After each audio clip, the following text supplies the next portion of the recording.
are tropes for complete imitation. In other words, it's a turn of phrase for complete imitation. So, you can see, no offense to any brothers and sisters from Saudi Arabia, but I mean, it's just amazing that, we have in the heart of the Arabian Peninsula now, I mean, that could be a scene from L.A. or, and the golden arches in the background. My God, I didn't even notice that. Yeah, that wasn't intentional. But I mean, this is, McDonald's. I mean, what's McDonald's doing in Arabia? What's it doing in Mecca? Did you know the golden arches, that is the first thing you see as you're coming into the city? My older brother's not even a Muslim. He told me he almost cried the first time he saw it. He just said, don't they know the city's sacred? Bolivia is the first country where all the McDonald's had to close down just recently, finally, after years. Because McDonald's will run at losses because they know that it's hard to get the adult generation, but the kids, they have Ronald McDonald, they have toys and everything like that. Although Ronald McDonald gives me the creeps. I mean, if I was a kid, I'd just run the other way.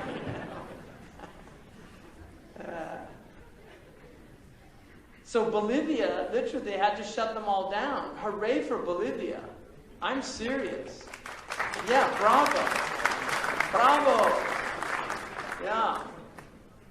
And you know what they said, the reason? Somebody went down there to find out. He interviewed all these. They said, food is meant to be prepared with love and shared with family, and we don't want to eat that kind of food. It tastes horrible. I mean, anybody who eats real food cannot eat McDonald's. The only way you can eat McDonald's is because you've been eating processed food all your life. Once you start eating real food, you will throw up if you try to eat something from McDonald's. And I'm not exaggerating, really. I'm not making that up. So yes, I am anti-McDonald's. I'm anti-Pepsi. I'm anti-Coca-Cola. I'm anti anything that you recognize the name. I'm troubled by it. Right? I like things that are like home, I mean, we need to be cultivating. We used to have victory gardens during World War II where people were told to grow gardens in their houses. A lot of South Asian community, the grandmas will grow gardens in the backyards because that's what they do in India and Pakistan and things. Right? They grow gardens and have vegetables. They eat their own tomatoes and things. And now you've got Monsanto and all these companies that are changing the actual structures of these seeds. And then this was obviously the one that we mentioned in the beginning with the hadith of Jibreel, that you will see the Amma will talidu rabbataha, she'll give birth to her mistress. The ulama differ on what that means. Some of them mean, and this did occur during certain periods of Islam, where a concubine would be a consort of one of the rulers, and then the child that came from it would actually become a ruler. That did happen. Some of them say that's the meaning. Others say that it means that parents will be so mistreated that their children will actually treat them as if they're slaves, ordering them about. And we certainly can see that. And then also that you'll see the barefoot, hufat al-urat, ri'a al-shah, right? The barefoot, destitute herders of goats vying with one another by building increasingly taller buildings. La ilaha illallah. Sadaqa Rasulullah. In another narration, he was asked, who are these hungry, destitute people? And he said, Al-Arab.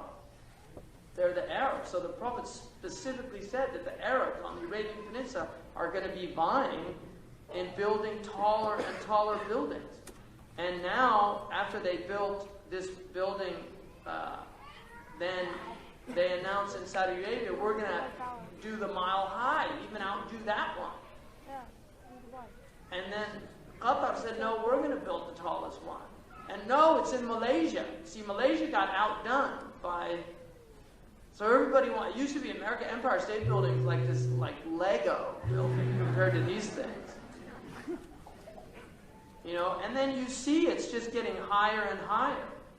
You know, Oman, the Sultanate of Oman, it's illegal to build over like 5 stories.